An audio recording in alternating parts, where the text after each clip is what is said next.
અહેમદાબાદ શહેરમાં આવેલ ઢાળ વિસ્તારમાં આપ દ્રશ્યમાં જોઈ શકો છો તે ઢાળવાડીમાં ખોડિયાર માતાનું મંદિર જે ભક્તોની શ્રદ્ધા તેમજ આસ્થાનું કેન્દ્રબિંદુ બનેલ છે। ત્યારે આ માં ખોડિયાર માતાના ઢાળવાડી ખોડિયાર માતાના પરમ ભક્ત એવા ખીમજીભાઈ ભરવાડ દ્વારા છેલ્લા 11 વર્ષથી ખોડિયાર જયંતિ નિમિત્તે ભવ્યથી ભવ્ય પાટોત્સવની ઉજવણી કરવામાં આવે છે। ત્યારે આ વર્ષે એટલે કે 12મા પાટોત્સવ નિમિત્તે પણ આજે સવારે ખોડિયાર માતાના મંદિરે નિજ દેવસ્થાને ભવ્યથી ભવ્ય કાર્યક્રમોનું આયોજન કરવામાં આવ્યું હતું, જેમાં સવારે ભવ્યથી ભવ્ય નવચંડી યજ્ઞ એટલે કે યજ્ઞ હોમ હવનનું તેમજ આપ દ્રશ્યમાં જોઈ શકો છો તેમ જૂની ધજા બદલીને નવી ધજા આરોહણ કરવામાં આવી હતી। તેમજ સાંજે પ્રખ્યાત લોકચાહના મેળવેલ એવા અલ્પેશ કપડંજવાળાના કલાકારનું દાખલા તેમજ ડાયરાના ભવ્ય કાર્યક્રમનું આયોજન કરવામાં આવ્યું છે। ત્યારે સાંજે ભવ્ય પ્રસાદ રૂપે ભોજનના ભંડારાનું આયોજન કરવામાં આવ્યું છે। ત્યારે સાથે સાથે રાત્રે આજે 12 વાગે 1000 દીવડાની મહાદીપ આરતીનું પણ આયોજન કરવામાં આવ્યું છે।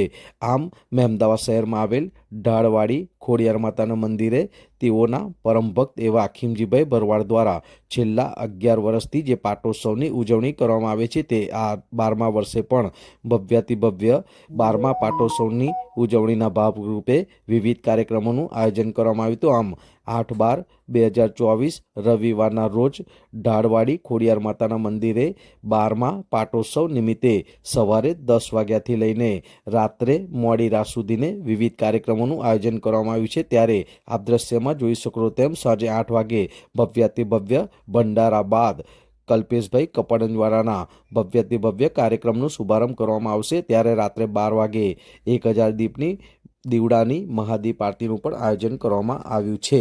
આમ અહેમદાબાદ શહેરમાં આવેલ ઢાળવાડી ખોડિયાર માતાના મંદિરે 12મા પાટોત્સવ નિમિત્તે ભવ્યથી ભવ્ય કાર્યક્રમોનું વિવિધ આયોજન કરવામાં આવ્યું હતું, જેમાં 8/12/2024 રવિવારના રોજ સાંજે 8 વાગે ભંડારા બાદ રાત્રે મોડી રાત સુધીને ભવ્યથી ભવ્ય કાર્યક્રમોનું ઉજવણી કરવામાં આવશે।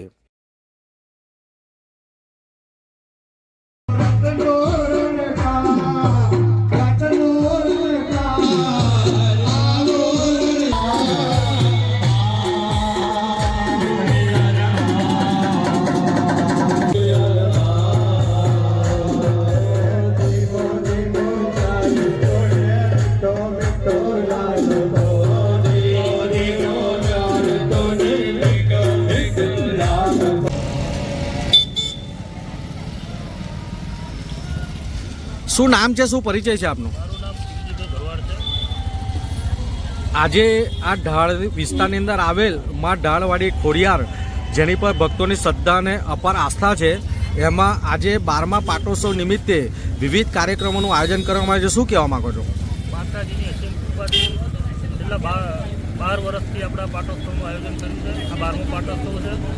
બધા માતાજીની જે કોઈ અહીં માતાજી જોડે આસ્થા લઈને આવે છે, માતાજી બધાની મનોકામના પૂરી કરે છે। જે કંઈ ફૂલની પાકડી આપણે યથાશક્તિ જે માતાજી પાછળ મળે છે તે આપણે માતાજીની ચરણોમાં અર્પણ કરવી છે।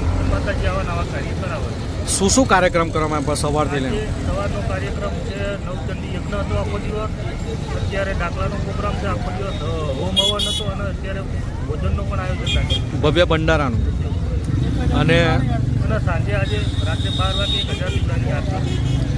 એટલે આ રીતના તમે 11 વર્ષથી માતાજીના પાટોત્સવની ઉજવણી કરો છો, તો એના ભાગરૂપે આ 12મા પાટોત્સવે પણ સવારે ભવ્યથી ભવ્ય નવચંડી યજ્ઞનું આયોજન કરવામાં આવ્યું, ભજન કીર્તન કરવામાં આવ્યા, અત્યારે ભવ્ય પ્રસાદ રૂપે ભોજન રૂપે ભંડારાનું આયોજન છે, અને ખૂબ જ લોકચાહના મેળવેલ એવા કપડવંડના કલ્પેશભાઈનું દાખલા અને ડાયરાના કાર્યક્રમનું આયોજન છે, અને રાત્રે 12 વાગે 1000 દીવડાનું આયોજન છે મહાદીપ આરતીનું।